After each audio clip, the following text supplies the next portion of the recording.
What is up, viewers of the Daily Discussion? I'm Drew, and first off, I'd like to thank everybody for the support so far and ask you to start off by liking, subscribing, and sharing this video.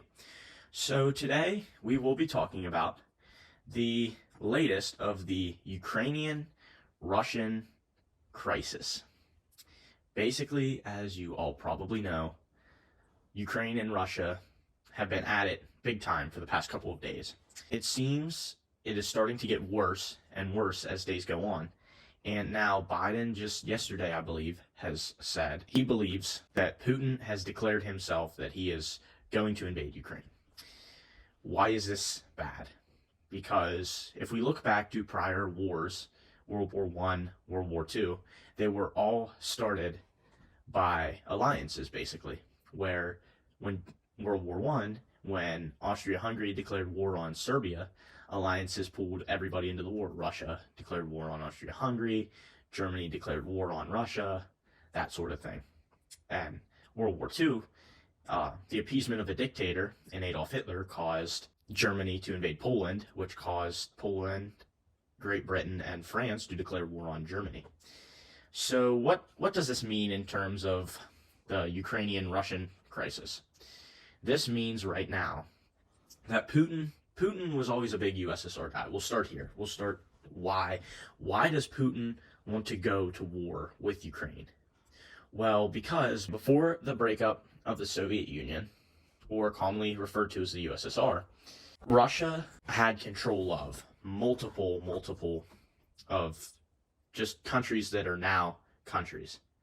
Like, they had a very large landmass, but due to the breakup, other countries were formed. Belarus and Ukraine being the most notable. Russia went in and took control of Belarus. What they weren't able to do is take control of Ukraine. They tried earlier during Obama's presidency, and it was unsuccessful. But they tried that because Putin's a big USSR guy, which basically means his entire goal is, I want to make Russia like the USSR. And it's really not that easy. So he's been trying to invade, overthrow governments to get everybody back under pro-Russia, pro-Putin control. And Ukraine has set up a democratic republic and a democracy, and they don't want to be back with Russia. They don't want to go under Putin's dictatorship regime. And what that's causing is Putin to be like, well, since you don't want to join me, I'm going to attack you. And here's where it ties the United States in. Basically, Putin has called out by name he does not like NATO. What that means is he wants to keep NATO out of all Eastern European and Asia with the Chinese. He wants to take NATO out of the equation. He hates NATO. Well, what caused the uproar is we want Ukraine in NATO because Ukraine believes the common way of everybody else. Well, like I said, Putin doesn't want that. So Putin already put out that if Ukraine joins NATO, he's going to invade Ukraine. But like I said, where does this make this our problem? It makes it our problem as we're allies with Ukraine. We do not want Putin to take over Ukraine. We don't want to appease the dictator. We don't want to appease Putin. So if Putin would invade us, and as of right now, Great Britain, because Boris Johnson said he would go to war with Putin, as well as I think France and Germany. And this will affect, I believe, Biden's approval rating big time because of the Nord Stream 2 pipeline that runs through Germany. It's a pro-Russian pipeline. And we already said, and NATO already said, that we will sanction the crap out of Russia and basically shut down that pipeline if Russia invades Ukraine. Well, like Biden just came out yesterday and said that's a major hike in gas prices and everything else, and oil prices especially. So it's at a huge economic cost to Russia and a huge economic crisis to everybody else. And I mean, let alone we're in an entire war now, because who knows if China's going to get involved? Who knows? It could even spiral into a World War III scenario, because you have us possibly declaring war on Russia, then Great Britain, France, Germany, then China could get involved because Putin and Xi have been kind of buddies on the scenario of they both hate NATO, which is very worrisome. And then you have the problem, a whole separate problem for another video, of Xi Jinping wanting to take control of Taiwan, which is a big problem.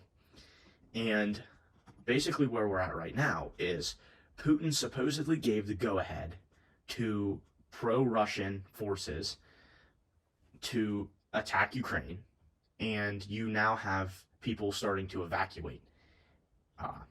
People that support Russia, Russian separatists, are starting to cross into Russia and starting to get out of Ukraine because it supposedly is going to get ugly.